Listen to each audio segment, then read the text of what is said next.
Good morning, everybody. Good morning. Morning. Good morning. Obviously, another busy day ahead. Before we jump into it, I wanted to let everybody know about some awards we picked up last night. We picked up a handful of awards that highlights the really rich and diverse programming we have across all CNN.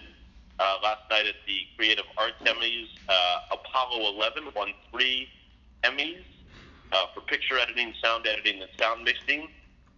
That is a record number of Emmys that any CNN film has ever received. So congratulations to Amy Entelis, Courtney Sexton, and everyone involved in that terrific film. In addition, our coverage of Hurricane Dorian picked up a Deadline Club Award last night for National TV Spot News reporting. That coverage ran on the lead with Jake Tapper and featured incredible on-the-ground reporting from Patrick Hoffman, Paula Newton, and their respective teams. And through Hurricane Dorian, I know that everyone out there put themselves at great personal risk, and it is truly special to see that honored. So congratulations to everyone on these honors. We're going to be back covering yet another hurricane in the next 48 hours, so that'll be part of what we talked about. We're going to begin, as always, with Matthew and our COVID coverage. Okay, thanks, Jeff. So with so much coming into focus on the administration versus science, here's what is clear from the science almost 6 months in. However much we track the numbers up and down week to week, the overall spread has not slowed down in any significant life-changing way. The science does know here. We are at almost 6.6 million U.S. cases and almost 195,000 deaths. So we are still in a period of recent decline. Cases and death averages still down double digits in the last 2 weeks. But if you zoom out on the timeline, this number is still bigger than March or April or May or most of June. We are still above the peak that originally locked all of us down in the spring, and the fall and flu season have not even kicked in yet. This will be a key week now to watch, a key window for the numbers, a week after Labor Day, past the weekend backlogs.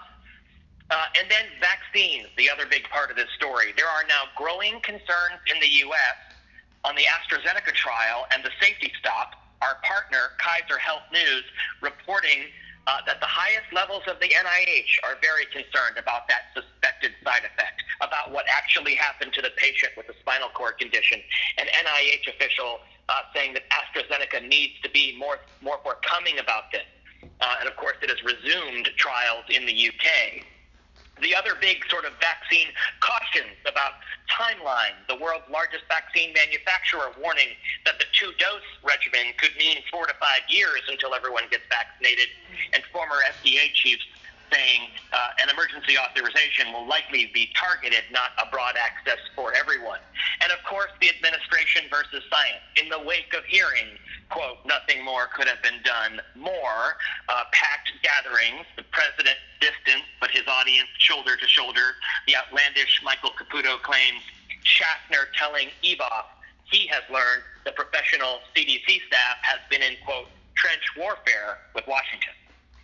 Looking at the key numbers, the key regions on our famous CNN map, more than 40 states are down or steady week over week.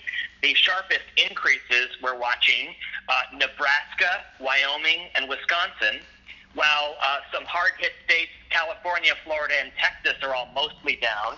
We've got Rosa Flores in Miami. South Carolina's lieutenant governor and 2 staff test positive, mild symptoms. We got Nick Valencia in Atlanta on general regional news lines, and Pennsylvania's governor plans to appeal a federal judge's ruling banning certain large gatherings as unconstitutional. On the school front, there is growing tension in the nation's largest school district. It's less than a week before some return to classrooms, as we learn from the American Academy of Pediatrics that 550,000 U.S. children have had coronavirus. In New York City, 55 staff test positive as part of that massive testing screening. The city standing up a COVID situation room, adding 2,000 educators. The union president saying that New York City is not ready for Monday's in-person return. 2,000 more is not enough.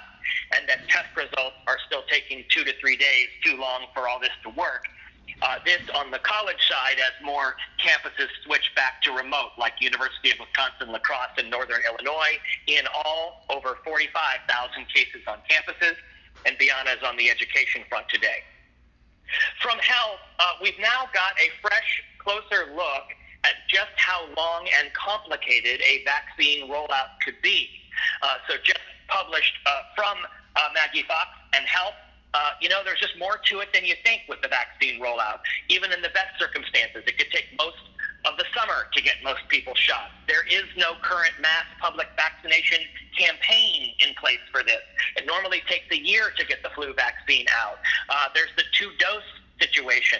Plus, it's an experimental vaccine. You need time to track people, see if there are adverse reactions. There is no plan, no infrastructure in place for any of this yet. Just a couple of other health notes. The Gates Foundation reporting that 25 years of progress on global health goals have basically been stopped down in 25 weeks.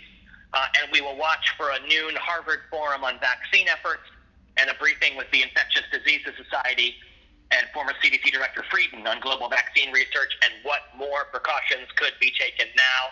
And we've got Sanjay and Elizabeth available. We've got the wrap pieces on coronavirus. Nick Watt does 468. Erica Hill today, 579. And I'll pause there. Thank you, Matthew. International COVID. All the good storylines, Jeff, today from International. Israel breaks its daily infection rate, recording almost 5,000 new cases just before the country goes back into a 3-week general lockdown that will see schools and restaurants close across the country. With the record number of severe cases also spiking, the Deputy Health Minister today issued a pretty dire warning saying the nation could see deaths like there were in New York and Italy. The record comes as, Prime Minister Netanyahu arrives in D.C. for the signing ceremony with the normalization agreements with the UAE and Bahrain, which I know we'll get to in politics, but this is really where politics and pandemic collide for him. Clearly masks won't be required for the hundreds at that ceremony, but he is under intense pressure at home in Israel for the way he's handled the whole COVID crisis. So, in Israel, when mask wearing is mandatory everywhere, it's going to be really interesting to see, does he wear a mask? How does he deal with that ceremony? What kind of message is he going to send back to the people of Israel while he goes through that sort of diplomatic ceremony here in D.C.? So Oren Lieberman is covering all aspects of that. In Hong Kong, some good news today. Reported no locally transmitted cases for the first time in 2 months. Restrictions in that territory will start easing on Friday. The bars, clubs, theme parks reopening. Restaurant in-service dining is going to be extended to midnight. Gatherings of no more than 4 people still remains in place, and mask wearing is still mandatory. However, Hong Kong has just finished this 2-week mass testing that saw almost 1.8 million people tested. They found only 38 new cases. The testing itself cost about $68 million. It really is sort of a case study in, that rigorous enforcement of restriction, the consistent, pushing in, easing off, pushing in, easing off, plus mass testing. And, is that a sort of a symbol of how other areas can treat the virus? It seems to have success. On the flip side, in the UK, the Home Secretary today saying that the country's testing shortage is unacceptable. So people are having to wait weeks for a test or travel hundreds of miles around the country to find a place to get a test. The Health Secretary himself says there have been what he calls operational challenges in meeting the sharp rise in demand for tests as cases in the UK surge again. So we're really going to have sort of Will Ripley on the Hong Kong side of things, Scott McLean on the UK side of things, looking at how different countries seem to be having different levels of success with their operational testing. In France, Melissa Bell gets access to a hospital in Bordeaux to see how doctors and staff are coping with a second surge in that country. Bordeaux and Marseille, two of France's biggest cities, have announced much tighter restrictions on public gatherings to try and stem the recent sort of surge. Groups of no more than 10 people are now allowed to meet in Bordeaux, even outdoors. And this comes as Macron is really resisting the urge to sort of go into any lockdown of any shape or form. Melissa was filing whips for the UK shows on France and Europe in general, and she'll be putting together a broad piece for tomorrow. Some interesting lines came out of the German health ministry today. As Matthew was saying, just in terms of where we are in vaccine developments, one minister said she's not expecting there to be a vaccine for broad public use before the middle of next year, despite all the optimism coming from various pharmaceutical companies. The health minister added then for any vaccine to actually take hold and make a difference, 55 to 65% of citizens would have to be vaccinated. It's interesting that that figure seems to be similar to what the South Koreans are saying. So is that really the baseline, what you need for maximum testing to be effective? And then the government's also there plowing $445 million into a German company to support their development of a vaccine. Fred is filing a writ for noon on that investment from the German government. In India, the health ministry has announced that 155 health workers, including 64 doctors, have died contracting the virus since March. 29 members of parliament have also come down with the virus before that reopens on Monday. And India is expected to hit 5 million cases tomorrow. And they added another 83,000 today. Vedika Sud has been covering that for us overnight and can be available as requested through the morning.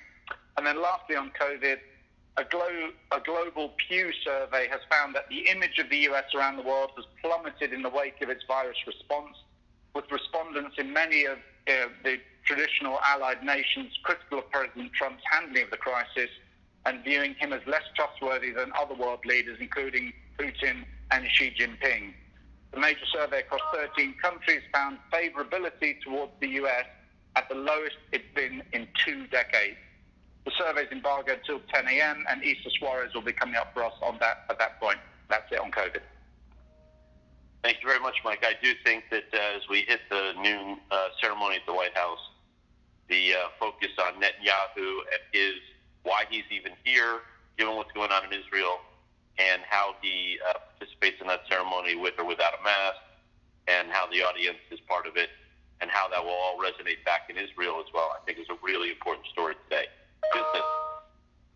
Jeff, good morning. U.S. stock futures ticking up over 200 points right now, prior to the release of some industrial production data that may provide some insight into the economic recovery. But this morning, it's all about the winners and losers of this pandemic economy and retail. Amazon saying it's hiring 100,000 new staff at minimum wages because of the surge in online shopping amid the pandemic. FedEx also saying it's adding 70,000 workers to meet the holiday season demand. But not such a rosy picture in entertainment. Tenet was supposed to be the movie that brought people back to the theaters, but not in this case. The film only making $30 million over the first 2 weeks with 2 anemic weekend totals.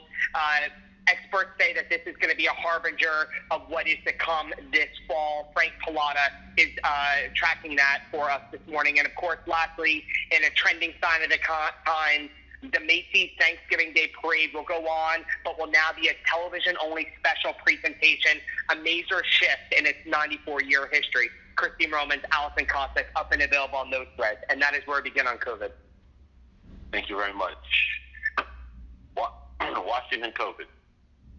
Okay, so as the U.S. approaches 200,000 deaths, both the president and his son-in-law this morning claiming Trump were rounding the corner. Jared, this has been a success story. And this, as we have seen, both Nevada, Sunday, Las Vegas, this Latino event last night, and as you mentioned, as we go forward to today, just watching how all these people gather at the White House, clearly defying what science is saying. There is also more on Woodward. The book itself, actually, publishes today. He will obviously be on AC tonight.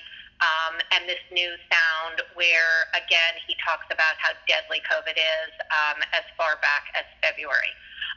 This is all expected to be front and center in the ABC Town Hall that he'll do later tonight in Philadelphia. Acosta confirmed the details that we talked about yesterday of this Michael Caputo Facebook post claiming that there's the CDC resistance unit, and as Matthew said, that the administration is at war with the CDC. There's also other Trump versus science stuff this morning, this Trump pushing be able to have indoor rallies, even though the science clearly says that is not okay, and these increasing concerns about the vaccine and the White House talking points on the vaccine and whether or not people will be able to believe that. Just quickly on voting, Pam Brown is going to file today a piece on how lawyers from both sides are gearing up for this post-election showdown. She has new details around that, and this is all necessary and will be part of a bigger picture about how the new hanging chad of this election will be signatures and what those signatures look like. And I think that's it for Washington COVID. Okay, thank you. So again, reiterating the event at the White House today, and we'll talk a little bit about that when we get to the international on the merits of the peace deal. But I do think that we need to make sure that we've captured the whole Caputo story. I mean, he's pushing this, bizarre conspiracy, warns of armed revolt. We can't separate him from Trump, meaning he's a Trump appointee, and so we need to make that clear.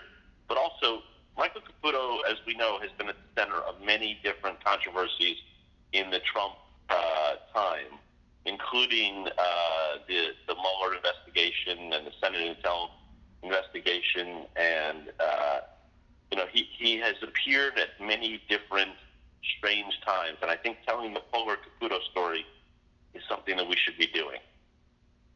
Let me open it up for thoughts on COVID.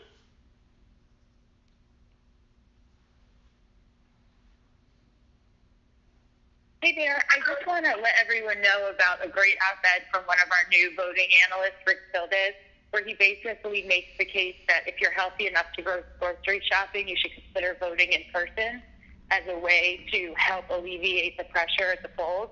I just think it's really interesting and a little different than some of the things we've been hearing, and worth a read and a discussion for people. And he'd be a good guest to come on and discuss that. Hey, we've done this before, but I think it's also worth pointing out kind of, as Virginia said, the White House line about vaccines. And the president was on Fox again this morning talking about, any week now we have a vaccine. I think we should keep doing this, and we've done it before. We should keep underlining this framing of Trump as the flim-flam man. It's he's constantly promising this crap that doesn't materialize, but it, keeps people buoyant, and especially his base buoyant. But I think we should keep making that framing as he keeps doing it.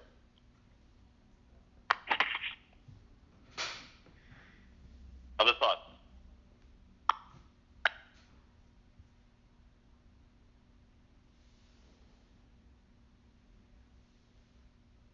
Okay, let's make sure we're digging into the fuller Caputo story, please. Matthew, the rest of domestic. Okay, Hurricane Sally. We are in for a very long day, night, overnight, morning on the Gulf Coast. Sally slowed to a crawl. That means huge rainfall totals and storm surge. The weather team says the way to think of this is not exactly when there's a landfall, but how long it spends making landfall. And with that, I'll turn it over to Dave for the forecast.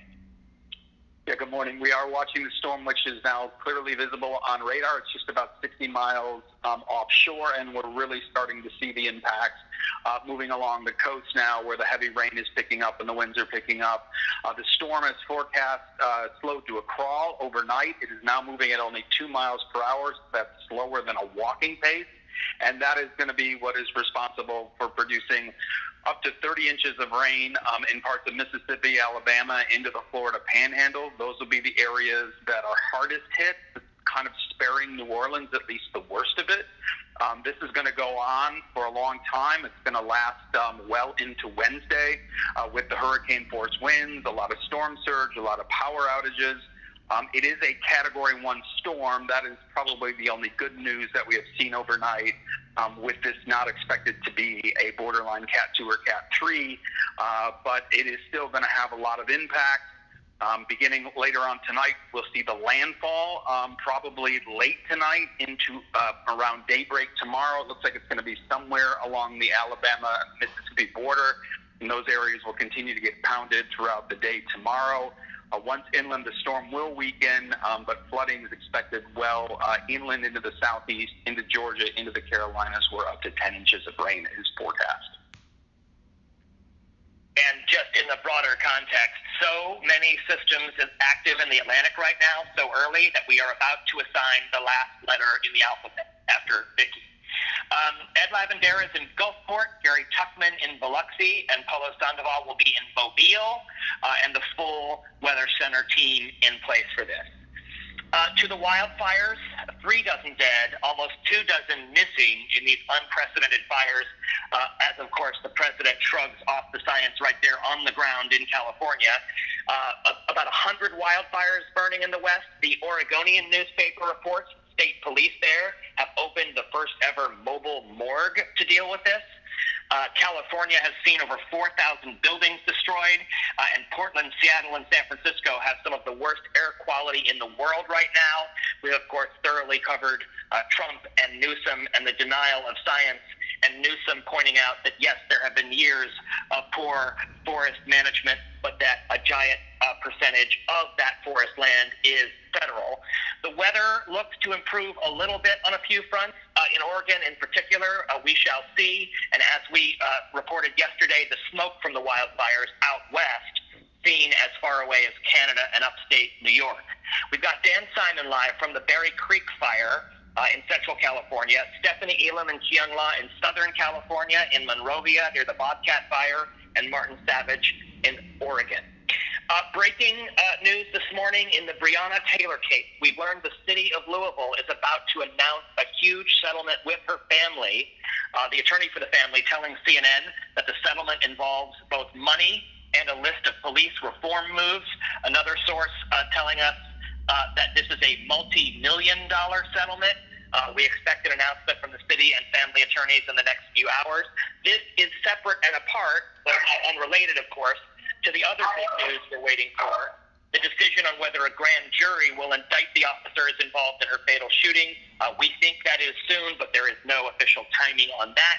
Alex Field handling this for TV right now. We've got Mark Morales digging on the ground in Louisville as well.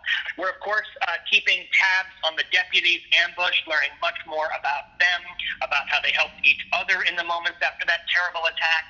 They are in critical but stable condition. Both are relative rookies. One's a 31-year-old mother, the other a 24-year-old man, both shot 4 or 5 times. But even with that, we see from the surveillance video the female officer helping apply a tourniquet to her partner. The LA mayor says that saved his life, and the sheriff says by some miracle, no vital organs were hit for either of them. And then just as an aside, the sheriff of LA County on the radio challenging LeBron James to match the reward money to make a statement in light of the NBA's activism. No response yet from LeBron James. This whole thing happening in the backdrop of these major tensions over shootings at the hands of LA deputies, but this time it's deputies who are the target. We've got Josh Campbell and Sarah Seidner on this story, and Ryan Young stays on the bizarre story of the South Dakota Attorney General involved in a fatal car accident, having first reported he hit a deer. It later turned out to be a pedestrian who died. He insists that he did not drink at the event he was coming from. Nothing to indicate what he had hit, he said. That's it. Okay. I do think that we should be putting the LA County Sheriff Villanueva on the air for a number of reasons. I do think that packaging the video and the photos of the 31-year-old mother of 6 cop saving the life of her partner, I think is just an amazing story. And rarely do you ever get video like that and photos like that. And I would put that together and tell the story. It's amazing. I do think that the South Dakota Attorney General story says he hit a deer and turned out to be a person is a really good story and should be done as a piece, not just a voiceover. And I do think that given what's going on in California and given what's going on with the hurricane and all this talk of climate change, there's a bigger step back piece to be done about how climate change has now been thrust into the presidential campaign in a much bigger way. And perhaps David Challinger can address that in politics, but I I think we should be, doing a step back and looking how, both candidates have been forced to talk about climate change and what their, plans are. Before we move to international, let me open it up because there's a lot of domestic stories there. Any thoughts on any of those domestic stories or anything else? Hey, it's Seidner just chiming in on the deputies, and I completely agree with you that the female deputy, they've only been on the force for a short amount of time, and what she did was incredible. I do want to mention that if we get Villanueva, there is a lot of tension in Compton in particular for a couple of reasons, and one is because of this situation where there are officers, someone who came out and said that there is a gang within the LASD called the Executioners who are doing all manner of things in the community. And we've been hearing that from community members, that there is an extreme dislike of the LASD. And the LASD has also had a long history in Los Angeles where their sheriff was indicted, 6 of their deputies indicted for obstruction of justice in some things that happened inside of the jail. So there's just a long distrust there, and I think that should be addressed, although that should have no bearing. No one should ever go and shoot 2 deputies who had nothing to do with anything, who were news sourced. But I do think there are some serious tensions there, never mind the shooting in the back of a man a couple weeks ago. Yeah, and this is Susie. We do have Villanueva tonight for Aaron, so we will get into all of that with him. Okay, so that's great. Thank you, Susie. And just make sure you touch base with Sarah and the team in LA so that we're fully briefed on all of those aspects of it. But I really want to encourage, so thank you for those notes, Sarah. Very helpful. I also really want to encourage the first part of what Sarah said, which is I really think it's an extraordinary tale of this rookie cop saving the other cop and those few moments, and we rarely get video and photos like that, and I think we should tell that story. Thank you, Sarah. Other thoughts?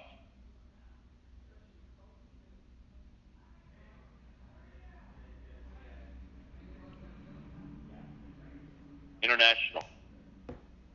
So key focus through the rest of the morning, the White House ceremony, diplomatic coup, unnecessary sideshow, meaningless spectacle. We're going to look at all the angles from all sides. Oren has a good piece in the system looking at the long history of normalization efforts between Israel and Arab states, and beg into that Carter in the late 70s through the Oslo Accord and on to Obama. A look at how many presidents have tried and failed to find a breakthrough for the Middle East conflict. So that's a really nice sort of step back piece, a bit of context. Oren's up live around that, or without that, from Jerusalem. We also have correspondents looking at how this is playing across the region. Becky Anderson in the United Arab Emirates. She interviews their foreign minister later this morning. Sam Kiley is also available to play into analysis from Abu Dhabi. And John Defterios has been looking at the economic and business implications of the deals across the morning. Outside of that, the other sort of main sort of news stories we're looking at, the Russian opposition leader, Alexei Navalny, has posted a picture from his hospital bed in his first direct message since he was poisoned. He says he's now breathing on his own without medical support, and he also plans to return to Russia as soon as he's recovered. So Plotkin is on that from Berlin, and we also have our Russian speakers on the ground chasing family and hopefully, fingers crossed, Navalny at some point. And then very lastly, just a couple of good pieces from China for us to mark. China has agreed to a EU request for independent observers to be granted access to Xinjiang province in the north. That's the focal point of all the Uyghur repression, and where more than 2 million Muslim minorities are reported to be imprisoned in these so-called re-education centers. This comes as the Trump administration has imposed a trade ban on 6 Chinese companies from the region. We've been covering that throughout the morning with Stephen Jiang. And then lastly, Ivan Watson, he's got a really nice piece on how pro-democracy protesters are fleeing Hong Kong by sea in a very dangerous effort to reach the self-ruled island of Taiwan. So last month, 12 Hong Kong activists were picked up by Chinese Coast Guard while making this kind of what would have been a 450-mile trip over to Taiwan, and they're now detained on the mainland. in China. So Ivan takes a look at, how people are using that sea passage to now try and flee Hong Kong. And that's where we'll leave it. Thank you, Mike. I just would say that, specifically for the noon show where the signing ceremony is, and perhaps for Sit Room, which I know has Kushner, look, they deserve credit for these deals, and we should not gloss over that, and we should not dismiss it by any stretch. This is better than not having those deals. Now the question is, what did they promise in exchange for the deals? Where does that leave the U.S.? And then the bigger question is Saudi Arabia going to come in and do the same? Because that obviously would be a huge, huge move. So I think there's a lot of questions around this, and they deserve credit. Business. Hi there. So we're continuing to track developments with TikTok. The Trump administration yesterday providing some details on what a TikTok ban would look like. Kushner on CNBC this morning saying that the president made a decision on the Oracle TikTok deal based on input from several advisors with opposing positions. Also confirming the deal is currently under review. Brian Fung is tracking all of those developments. And quickly and lastly, sticking with tech, Apple holding its second virtual event of the year. There's not going to be any iPhone announcement, but widely expected there will be hardware upgrades to the Apple Watch or perhaps a new lineup of iPads. Analysts saying that Apple really expecting to pivot the Apple Watch to an essential health item, especially in the post-COVID world. Tim Cook kicks off that event at 1 o'clock at CNN Business. We'll be tracking that event from all aspects and angles, and that is where it begins. Okay.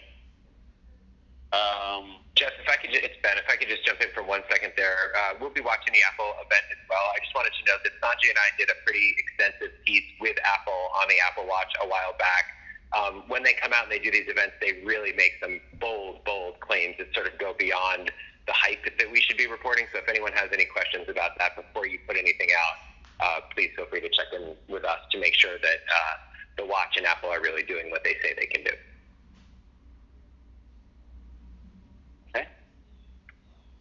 Washington. Okay, so just a couple things on this event today. Alex Marquardt just reports that this whole issue of who's wearing how this is being seated and masks and everything is still yet to be resolved, and it's 9:30, so we'll see how that all plays out. And then just to add to your list of questions, it also seems like the other big one is how the Palestinians how they'll get the Palestinians to the table, and that there seem to have been no answers on that topic as of yet. I just also want to point out, Kylie has new reporting on Politico originally broke this IG into these Pompeo's wife's emails, and she now has new emails showing that the secretary's wife used these emails for personal matters, something they've long denied. These emails are in the hands of the IG. We'll see him at 9:15 this morning, so just on that story. And then just a story that Pete Montine broke last night that's doing really well on digital is a mother says Southwest Airlines removed her and her 2-year-old son, who had his mask off, to eat gummy bears from an airplane. And the problem with all of this is that the airline's policy says under 2, and he was 2. But the larger issue here is, yet again, there is no standard for, masks and what people do on airlines. And so it leads to massive confusion. And that's what I got. Okay, and what about this ruling from the judge in Maryland that Chad Wolf is likely, his leading of the Department of Homeland Security is likely unlawful? I think that's another thing we should be following up on. Got it. All right, before we move to politics, anybody have anything they want to bring up? Hey, Jeff, I just want to emphasize one thing. Virginia was talking about the setup for noon, and obviously we're heavily focused on that, largely because of what Netanyahu might do with his mask, et cetera. But I just wanted to follow up on something that Rick pointed out yesterday about the president's interview, where when he was asked about his concerns about the crowd, he said, no, I was fine. I was very far away from everyone. And the same was true, we've talked about this on the air, but the same was true at the Latino event he did in Arizona, where he was sitting separated from the crowd on the dais, which was all packed in together. And then, of course, all the people in the seats in the room were packed together. And they just sent out the note saying that there's 1,000 chairs on the White House lawn, all tightly packed together. So this idea that the president says, no, I was fine. I was far away from everyone. Again, only concerned about himself, not concerned about the people in the crowd or other members of his team, et cetera. I just think that that's something to also discuss as we look at what's going on the White House lawn at noon, not just about Netanyahu and whether or not he's wearing a mask and what that might mean for him, but also, whether or not Trump can convince him not to, I guess, is the question there. But also just about the rest of the people that are there and whether or not the president has one iota of concern for them or only about himself.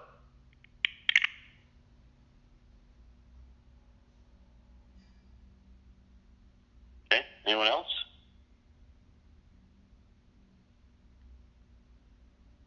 Politics. Good morning, Jeff. I'm going to start with Joe Biden heading to Florida today for the very first time as the Democratic nominee. Obviously, the mother of all battleground states in many ways.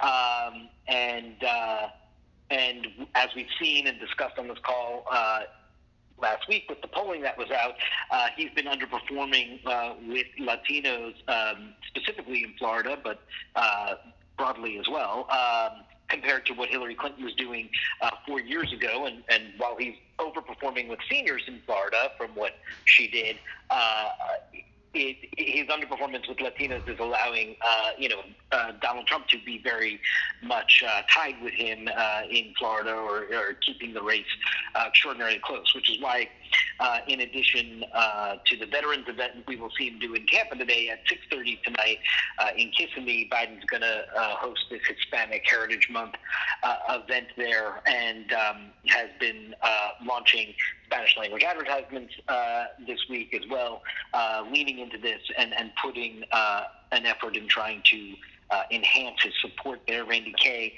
had a piece up on New Day and is up this morning around that, and Arlette Times traveling with Biden will take over later in the day there in Florida.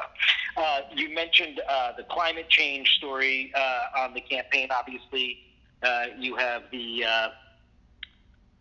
what Biden is calling Trump the climate arsonist versus Trump's science doesn't know debate between the two of them that was front and center. And I would just note that it's one of the issues.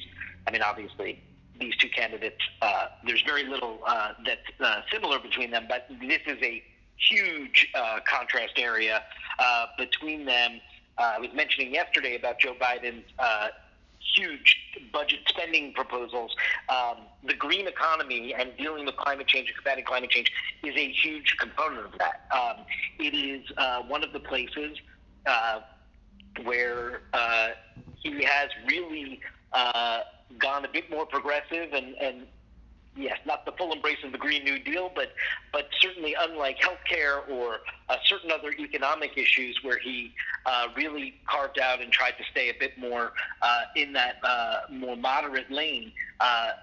Climate change is one of those areas where he is a huge proposed investment case in versus you've seen the Trump administration sort of rollback after rollback of Obama-era regulations. We'll see, given the news this week, if this will come up tonight in the town hall with the president or in Biden's town hall with us later in the week to see how this continues. I would note that Kamala Harris, who's doing a bit of her day job today, will be in Fresno, California for a briefing on the wildfires, so you might be able to expect some more climate change contrast with Trump there from Harris. Two new Trump ads out this morning, focusing on the economy and with a huge new influx of cash behind them, a $10 million buy. You've seen a lot of the quotes and reporting everywhere about Republicans worried about the disparity of spending on the airwaves between the Biden campaign and the Trump campaign. The Trump campaign often points to the fact that Clinton outspent them in 2016 and he was still able to run, but some Republicans in battleground states still nervous about the disparity they're seeing on their TV screens, and these two ads are part of a big new push and a big new purchase that the Trump campaign made to try and close that. They've taken down their ads in Iowa and Ohio and Nevada, focused more on Arizona, Pennsylvania, Wisconsin, Michigan, Florida, North Carolina, Georgia. I would just note these ads are on the economy. They're on China. They're pointing to the president touting his record on what he did for minority and women, for minorities and for women in the economy and jobs arena. It is very much not the main sort of message we hear from Donald Trump himself every day or on his Twitter feed, but it is the one that polls indicate where he actually may have an advantage to press here with Joe Biden. It's interesting to see them go to the economy on this message, and the way that they're doing it with real money behind it is a clear sort of marker that they're trying to put down there. At noon Eastern today, we're going to release two brand new CNN state polls in Wisconsin and North Carolina. In Wisconsin, it'll show Biden with a lead there in that critical Midwestern battleground state, largely fueled by his advantage with women and seniors and independent voters there in the Badger State. In North Carolina, it'll show a margin of error race with no clear leader between the two candidates in the Tar Heel State there. I will note in the Wisconsin poll also that I think it's fascinating is that when asked about do you approve or disapprove the way that Biden or Trump or even the governor, Tony Evers in Wisconsin, responded to the Kenosha protest, Biden scores best of those three politicians on that score. And what is so interesting is when you look at those about how white voters in Wisconsin approved, they split evenly in their approval basically between Trump and Biden on response to the Kenosha protest. But voters of color obviously overwhelmingly approve of the way Joe Biden responded to the protest. But they're splitting the white vote in Wisconsin on that, which I think is interesting and worth noting when those polls roll out at noon this afternoon. And I just want to go back to something Virginia said when she was talking about voting, because I just don't think, I can't stress enough what a significant ruling that Wisconsin court ruling is. That ballots are able to go out and avoid what could have been a very chaotic situation in one of the most critical states in Wisconsin. But B, also for the Biden team, the fact that the Green Party is not on the ballot is hugely significant in a place where we saw third-party effect in 2016 real, and Biden team able to keep the Green Party off the ballot there is significant too. So that's it. Okay, and I would just add the President of the United States has just retweeted a post accusing Joe Biden of being a pedophile to his 86 million followers, which is just beyond. Any thoughts on politics? Hey, Jeff, it's Brandon in Weather and Climate. I think we should push more on what the president said yesterday about it's going to get cooler, talking in California about the fires. Was that just like a flippant comment he made about it's going to get cooler as we get out of summer and head into winter, or is it saying that the climate is going to cool down? Either way, it's a crazy comment that conflates weather and climate that are not the same thing, and there's literally not a scientist in the world who would say that the climate is going to get cooler anytime in our lifetimes. Completely agree. He completely always confuses climate and weather. Always. Does not understand the difference. I agree with you. Other thoughts?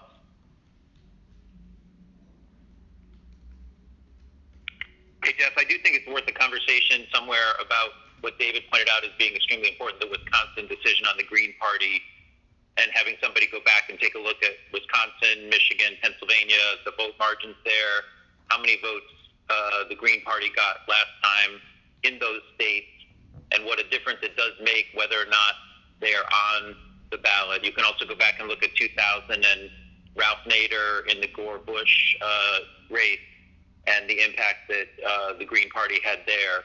Obviously, the Green Party is on the ballot in many states, but Wisconsin being one of the significant states that Trump won that Biden is trying to flip, these things do make potentially a big difference. And I do think that that's something that we should spend a little time on, or maybe have somebody do a piece where they look at where the Green Party is on the ballot.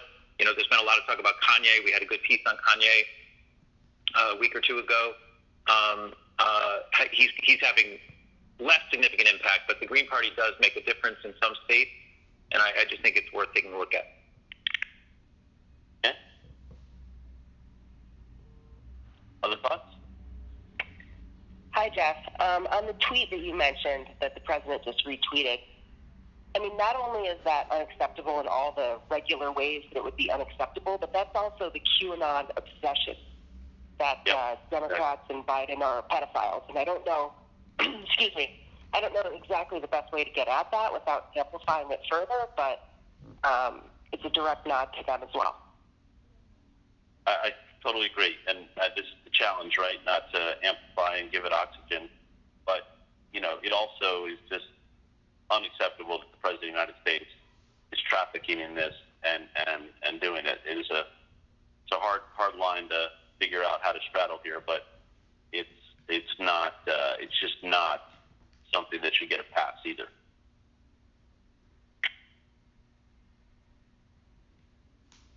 Jeff, the other thing to relate to that, well, I don't know if we want to go there, but, you know, Michael Cohen talking about Trump's comments about his daughter, just within a day or two, you know, in his book, Trump's comments about his 15-year-old daughter, in the context of that are also, you know, I mean, the president, he wasn't president then, but the president's comments about a 15-year-old girl.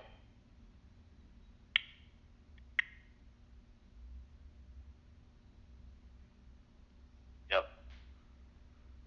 So Washington TV and digital White House, we need to figure out how to handle this. Okay. But I don't want to just ignore it. And John Antonio, if you can work with them up.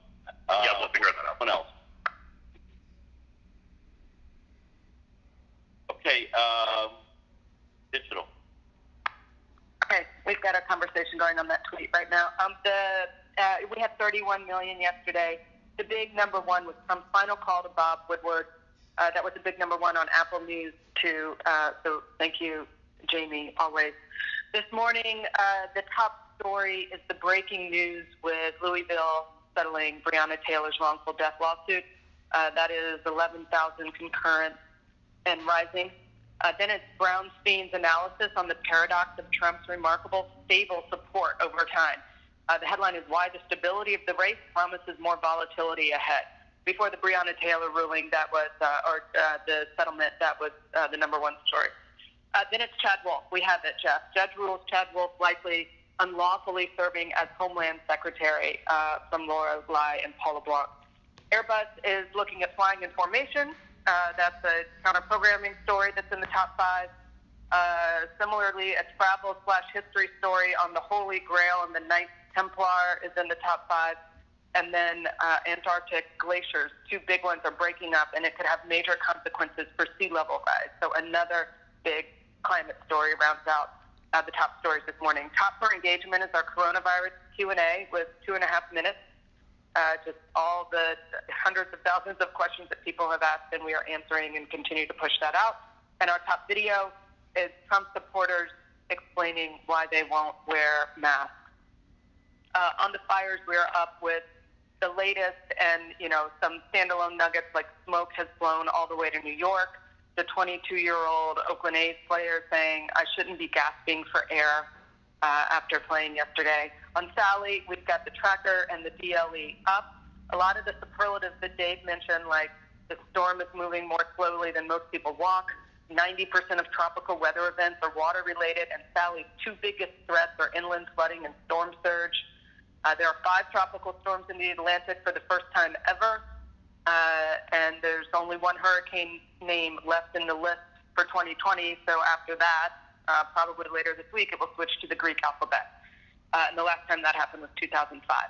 There are also some incredible satellite and radar images that show both the smoke from the fires sweeping across the country and then I think 2 storms/hurricanes. and maybe a third for me. These are incredible images, so we're looking to do a lot with them on our homepages, but everyone should just check them out. Over on voting, in addition to the news stories we've talked about today, we have a call out to audiences. It's cnn.com/voting issues, just a simple call out where we are getting hundreds of questions so far. It's going to continue to grow, and people sharing their experiences and their thoughts and, again, their questions, and we're just going to answer them and be there to serve as a clarifying voice where we can. On the Apple event, we have a DLE going up for that soon. Like Richard said, no new phone, but new iPads and Apple Watches and all of that. So we will be across that in business. I want to shout out some other strong, buzzy headlines in business that will do well. The best stock in the S&P 500 is 105 years old. It's Carrier. It's the air conditioning company with a skyrocketing share price that beats the gains from Apple and Amazon and all the other tech giants. And it's because of the rush to upgrade air filtration systems everywhere, homes, schools, businesses. Facebook just bought the unused headquarters of REI, so we're digging into that. And then looking ahead to the holidays, the big mall owner, Simon Property Group, says all of their malls will stay closed on Thanksgiving. FedEx is hiring another 70,000 workers for the holiday season, and holiday sales have been projected to be very muted this year. So good package of stories there looking ahead. And then lastly, we talked about it yesterday, but overnight we launched that big interactive on NEMA's piece on the deep and deadly funding cuts in Yemen. It's a rich presentation with graphics and maps and powerful images and loops. And of course, NEMA's 6+ minute extravaganza, the headline is the hardest part is when we lose a child. And that, of course, has a very strong engagement time, and we'll be getting a lot of play all day today. That's it. Great. Thank you. John? Good morning, Jeff. So we are leading the shows right now with Hurricane Sally as it slowly makes its way toward the Gulf Coast. We'll watch the conditions deteriorate throughout the day at Lavendera and Gulfport, Gary Tuckman and Biloxi. We're already beginning to see effects of the storm surge. We'll stay close to the Weather Center. We do have the Biloxi mayor next hour, and John King does have the governor of Mississippi about what the state's going to endure. We'll also stay close to the natural disaster on the other coast, Stephanie Elam in California and Martin Savage in Oregon on the western wildfires. John Harwood starts us off at the White House this morning, the new audio tape with Woodward, calling it the plague. The only person to socially distance at the Lake Sino event last night was Trump himself. We'll have a bunch of bilats as the different Mideast leaders get to the White House starting late morning. We'll see if they open any of those up. And then the big South Lawn signing ceremony, we will take that in full. Caitlin Collins is there, Dana Bash, Vivian Salama on the significance of the deal, Oren Lieberman from Israel on the Netanyahu angles, and we'll see whether he's wearing a mask or not and how many in the crowd are actually wearing masks. Sarah Murray's going to stay on the Michael Caputo story for us. We'll keep that in the mix. On coronavirus, Elizabeth Cohen will sweep up all the vaccine news. There's a lot of it, so we're going to bundle it all together with her. Rosa Flores' piece on Florida schools airs next hour. We have Dr. Seema Yasmin and William Hazeltine in the mix. We have a George Washington University vaccine trial participant, and Brianna has the mother of a teenager, a football player. He will also be joining us, who had a very serious bout of coronavirus, only 14 years old, and now suffers from myocarditis. On the 2020 race is Arlette Saenz in Central Florida. Biden meets the veterans at 1 p.m. The Randy K. piece on Biden and the Latino vote, that's going to air in the 10 a.m. hour. During the midday hours, David Chalian just mentioned that new CNN polling from the battleground states, North Carolina and Wisconsin, dropped. We have pollsters, GOP and Democratic, to break down those numbers. Josh Campbell was just up, and we'll continue to hit him on that remarkable video showing that rookie deputy helping the other one, her incredible heroism on display. At 1 o'clock, we have Rob Harris, who represents LA Police, to discuss more with him. The Pompeo reporting from Kylie Atwood is going to be in the mix. Brianna's show is going to book on the South Dakota Attorney General story. And finally, Champions for Change. Piece is about to air on the 9 a.m. and then another piece at 2 o'clock. Thank you very much. Washington. Morning. We've got Caitlin Collins from the White House today's ceremony and the continued overshadowing by COVID, last night's rallies, masks, all of it. With Biden, we'll have political analysis, and including the president's kind of insane retweet and so much more. Alex Marquardt is going to package a deeper dive on Mideast deals, what was promised, the regional impacts, and we've got Orrin as well. Get to Netanyahu today.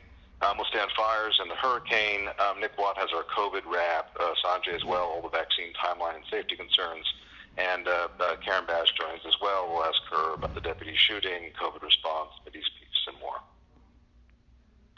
And in the Situation Room, we'll keep our focus on all the latest COVID threads, the fact that the spread hasn't slowed down in any real kind of a way, vaccine development and disbursement, the dilemma schools are facing. We do have Bill de Blasio booked, so we'll dig into all of that with him, as well as our medical voices and our rap pieces.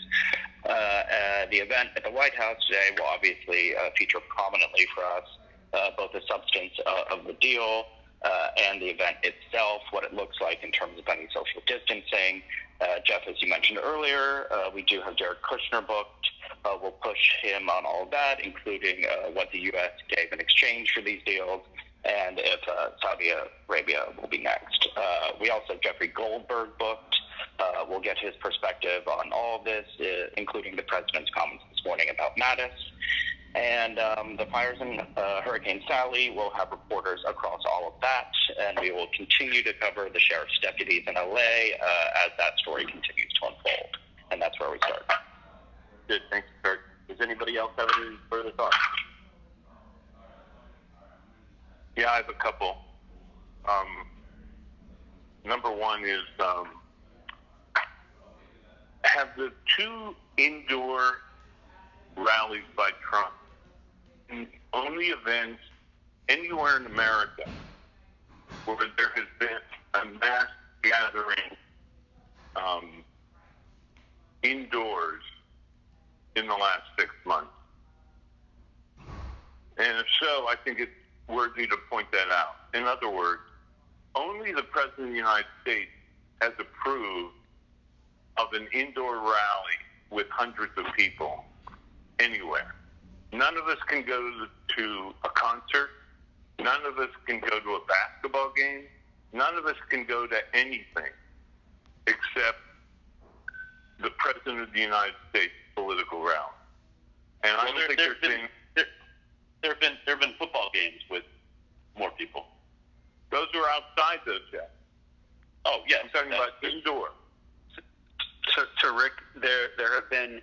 Remember, the RNC in Charlotte was an indoor event, which we broadcast, and you saw hundreds of people inside the convention center.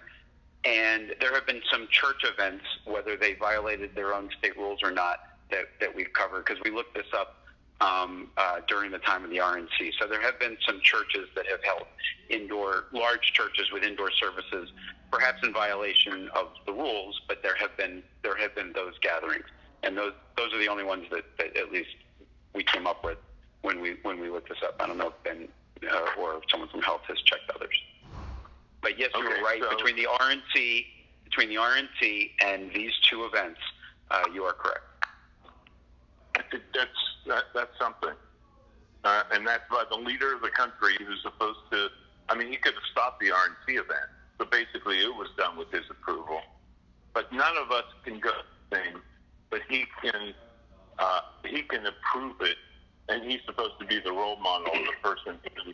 So anyway, that's my point. I think there might be something, some shade. David, just to add to Rick's point, I think that the real distinguishing factor is the number of people per square foot at these rallies. It's far different than an NFL game or some of these more distance events. Right. Well, once again, those are all outside, and there's only been a couple of those. The second one is just a question for David. As we're rolling out these individual state polls, we have other state polls from North Carolina and Wisconsin that may that we've approved because Ken's put them out. When do you think it's best to also include polls for those, since we all know that that's sometimes the best indicator for our audience? Yeah, I don't know that we have enough yet of approved polls, but when we get 4 or 5 of them, I think we have enough to average together. I don't think we're quite there, but they got to be sort of also within the same time frame. And just my final one is just an awareness alert. How the Washington Post got scammed by those folks who are, crowd scammers. And just a reminder to everybody, because everybody's been doing so great on viral videos and people trying to scam us. Read up on that if you haven't, and make sure that everybody on your team does, because there are people who are out there just trying to scam us every day. And they got the Washington Post, and it happened in Washington, and they let their guard down. It was very embarrassing for the Post. We didn't bite, and good for Washington that we didn't, but it's just a good reminder to keep an eye out for that. Totally agree. Thank you for that. Thank you for that note. Anyone else? Hey, Jeff, I just want to bring up one thing that we've addressed somewhat, but I just think we should make sure that to try to take it to its fullest extent, bigger picture. We've talked in the last couple of days about the war on science by Trump and by his administration in terms of some of these things. But the bigger picture, even beyond that, that's a pretty big picture, is suppression of information, which is so important and vital to a democracy.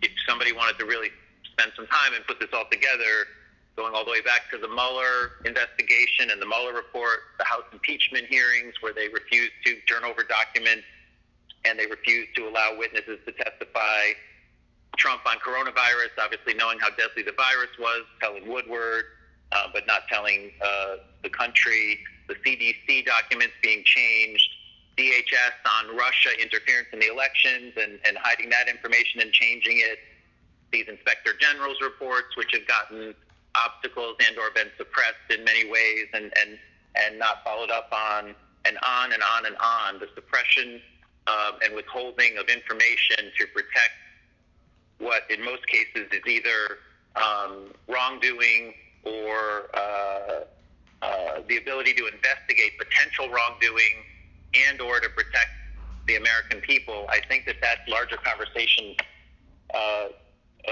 is a really important one for us to continue to have, and it goes at the foundations of what the country was built on, and suppression of the press and access, et cetera. All of those things fit in with this. Sure.